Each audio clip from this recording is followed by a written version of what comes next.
Welcome to S P academy. पिछले class में हम लोगों ने जो बार्टर सिस्टम के बारे में, कमोडिटी मनी के बारे में और मेटालिक मनी के बारे में जाना था। इस क्लास में हम लोग पेपर मनी के बारे में जानेंगे कि वो क्या है, कौन इश्यू करता है और कैसे इश्यू करता है।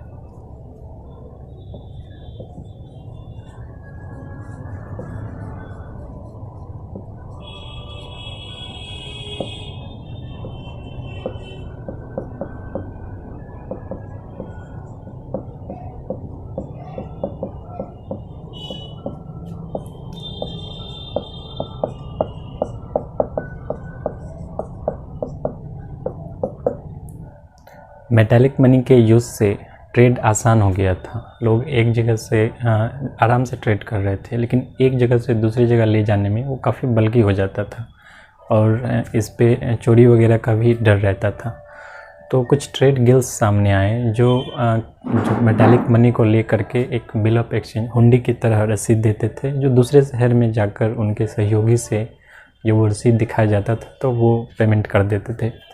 तो इसके बाद किंग्स ने सोचा कि क्यों ना हम ये काम करें। ऑफ कोर्स उनका बीच में कुछ कमीशन होता था। किंग्स ने फिर ये सोचकर खुद का पेपर मनी उन्होंने शुरू किया।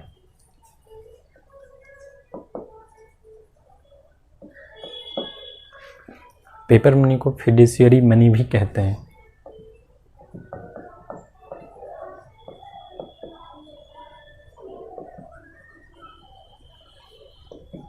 फिड्यूशियरी मनी जिसका इंट्रिंसिक वैल्यू 0 हो, एक कागज़ का टुकड़ा हो, लेकिन वो इसलिए चलता है क्योंकि वी ट्रस्ट कि ये पैसा है। इंट्रिंसिक वैल्यू के बारे में हम लोगों ने पिछले क्लास में चर्चा की थी। इंट्रिंसिक वैल्यू में भी 0 हो। फिड्यूशियरी मनी के 2 टाइप हैं, देखते हैं।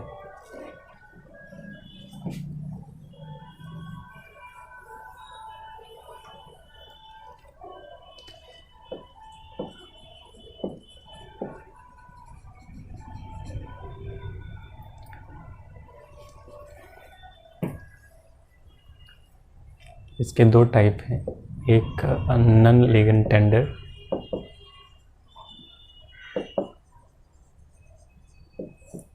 एक लीगल टेंडर।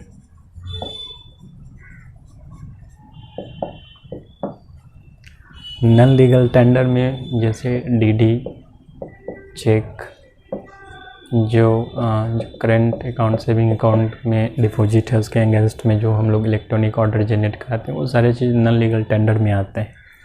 ये इसे ऑप्शनल मनी भी कहा जाता है क्योंकि सामने वाला इसको एक्सेप्ट नहीं भी कर सकता है। हम किसी दुकान से कुछ खरीदे और वो चेक लेने से मना भी कर सकते हैं, वो कैश के लिए कह सकता है। इसके साथ ही हम लोग देखते हैं लीगल टेंडर। लीगल टेंडर इसे फिएट मनी भी कहते हैं। फिएट मनी में 2 आ जाते हैं। फिएट मनी का मतलब legally command by the government, ये ऑप्शनल नहीं है, इसे एक्सेप्ट करना ही पड़ेगा। फिएट मनी में 2 चीज़ आ जाते हैं, अनलिमिटेड और लिमिटेड। अनलिमिटेड मनी और लिमिटेड मनी। लिमिटेड में कॉइन्स आते हैं और अनलिमिटेड में करेंसी आते हैं। लिमिटेड इसलिए क्योंकि जो कॉइनेज एक्ट 2011 है, उसके अनुसार आप कॉइन से, जैसे 1 रुपये का सिक्का है, इससे मैक्सिमम आप 1000 का डेब्ट सेटल कर सकते हैं, इसलिए वो लिमिटेड है। इससे ज़्यादा आप ये खुले लेकर जाएंगे तो सामने वाला मना कर सकता है। करेंसी में जो आरबीआई एक्ट है, आरबीआई एक्ट 1934 के अनुसार आप करेंसी से एनी अमाउंट ऑफ डेब्ट सेटल कर सकते हैं, लेकिन जो फाइनेंस बिल 2017 आया है, इसके अनुसार आप मैक्सिमम 3 लाख तक का बिल सेटल कर सकते हैं।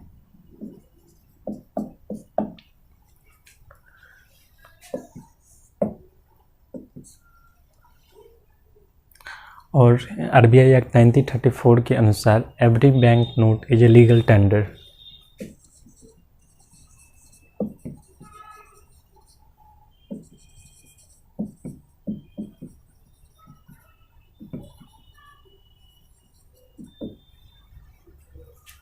एक बार फिर से हम लोग रिपीट करते हैं। जो ट्रेड गिल्ड्स जो हुंडी वगैरह ले करके एक्सचेंज कर रहे थे, एक शहर से दूसरे शहर ट्रांसपोर्टेशन का काम कर रहे थे और बीच में कमीशन ले रहे थे।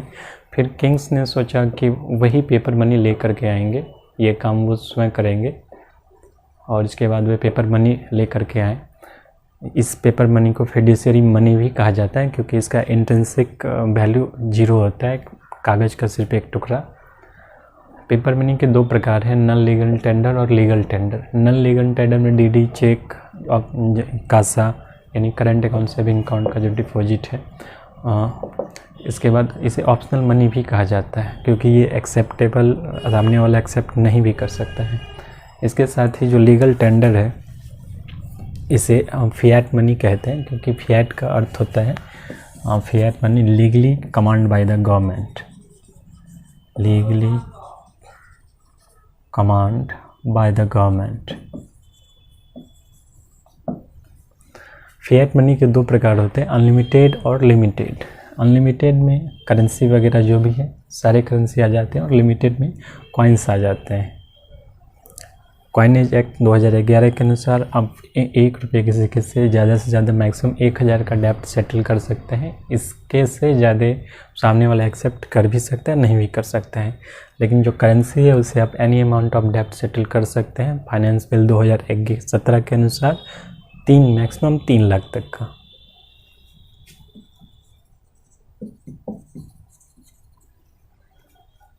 इतना समझ गए हैं, आगे बढ़ते हैं। जितने भी कॉइन्स है, जो भी कॉइन्स है, यानी कि 1 से लेकर के 1000 तक गवर्नमेंट इस कॉइन को मिंट करती है, और आरबीआई सिर्फ एक सर्कुलेट करता है एक एजेंट के रूप में। ये गवर्नमेंट मिंट करती है। जो एक्ट है, कॉइनेज एक्ट 1906 के अनुसार गवर्नमेंट ये मिंट करती है, और सिर्फ 1 रुपये का जो नोट होता है वो भी गवर्नमेंट ही वो करती है, जिस पे फाइनेंस सेक्रेटरी का साइन होता है।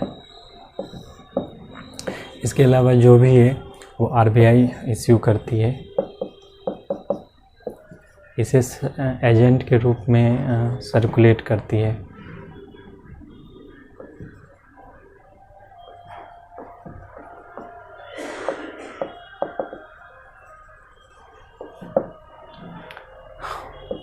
आरबीआई सभी तरह के करेंसी नोट इश्यू करती है, जिस पे गवर्नर का साइन रहता है।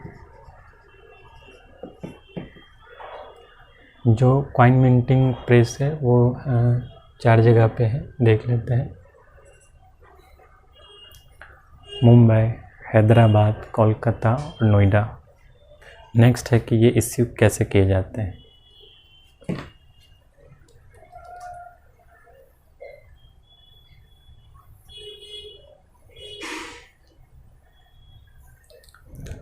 आपके मन में एक सवाल हो सकता है कि अगर आरबीआई के पास अथॉरिटी है और गवर्नमेंट अगर चाहती है, तो आरबीआई नोट छाप के गवर्नमेंट को क्यों नहीं दे देता, ये सर्कुलेट क्यों नहीं कर देता, ताकि सबकी इनकम बढ़ जाए। लेकिन ऐसा करने से एक डिजास्टरस सिचुएशन आ सकती है, इन्फ्लेशन काफ़ी ऊपर जा सकता है। अभी हम लोग करेंसी स्टैंडर्ड पे चर्चा करते हैं।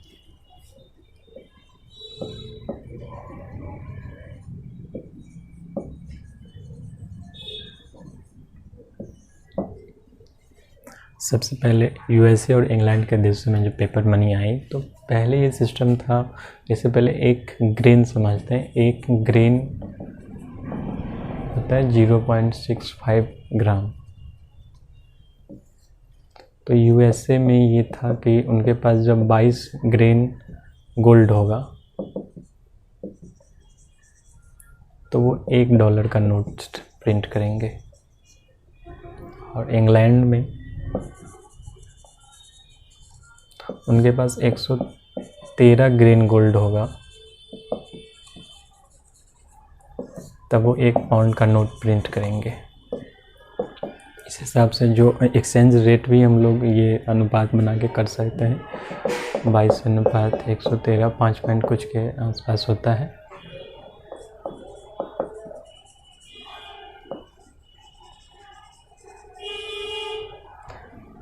इस सिस्टम को कहते हैं गोल्ड या सिल्वर स्टैंडर्ड करेंसी।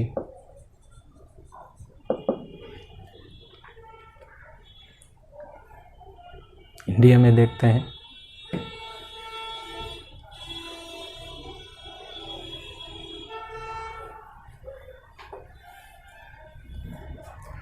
इंडिया में 1935-36 में ये था कि जितना नोट प्रिंट करना है उसका कम से कम 40% गोल्ड रिजर्व रहना चाहिए। 1935-36 में ये था जो आरबीआई के पास कम से कम 40% गोल्ड रिजर्व रहना चाहिए, तब वो unlimited amount of note print कर सकते हैं। इसके बाद आईएमएफ का इवोल्यूशन हुआ, आईएमएफ आया, इसके बाद से रूल्स काफ़ी चेंज हुए। 1956 के आसपास ये रूल बना कि 115 करोड़ का गोल्ड रिजर्व रहना चाहिए प्लस 400 करोड़ का फॉरेन सिक्योरिटी रहना चाहिए।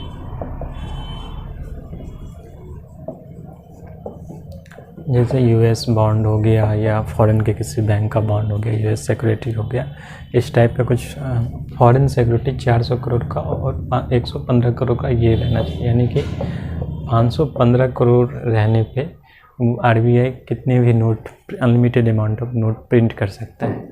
इसके बाद आगे जाके 1995 में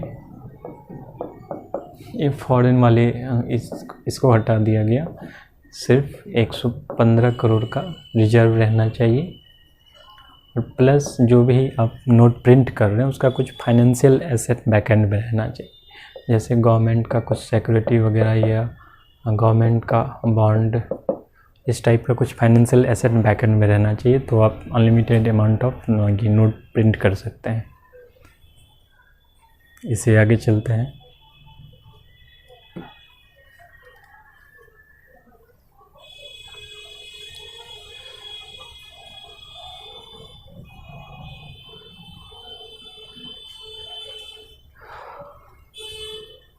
अब कुछ डिमोनेटाइजेशन पे चर्चा करते हैं, इसे जानना ज़रूरी है।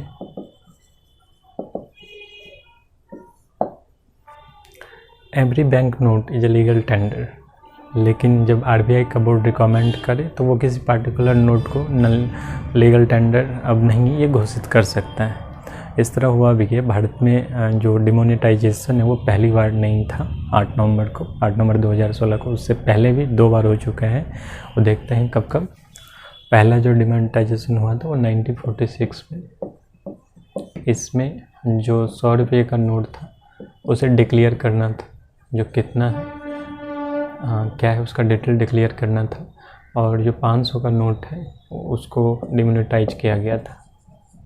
1978 में भी डिमोनेटाइजेशन हुआ था, जिसमें 1000, 5000 और 10,000 के 1000, 5000, 10,000 के नोट को डिमोनेटाइज किया गया था। इसके बाद जो रिसेंटली हुआ 8 नवंबर 2016 को 500 और 1000 के नोट को डिमोनेटाइज किया गया। तो इसका जो प्रोसेस है वो है कि आरबीआई बोर्ड रिकमेंड करता है गवर्नमेंट को, फाइनेंस मिनिस्ट्री को। फाइनेंस मिनिस्ट्री में एक डिपार्टमेंट ऑफ इकोनॉमिक अफेयर्स होता है। वो गैजेट नोटिफिकेशन के ज़रिए ये बताती है कि ये पर्टिकुलर नोट अब लीगल टेंडर नहीं है, यानी कि अब यूज में नहीं है। अच्छी तरह से ये हुआ। इसके बाद इस चीज़ को आगे फर्दर करने के लिए एक ऑर्डिनेंस लाया गया और इसके बाद इसका बिल भी आया। पेपर मनी में इतना ही। अब आगे बैंक मनी को देखते हैं।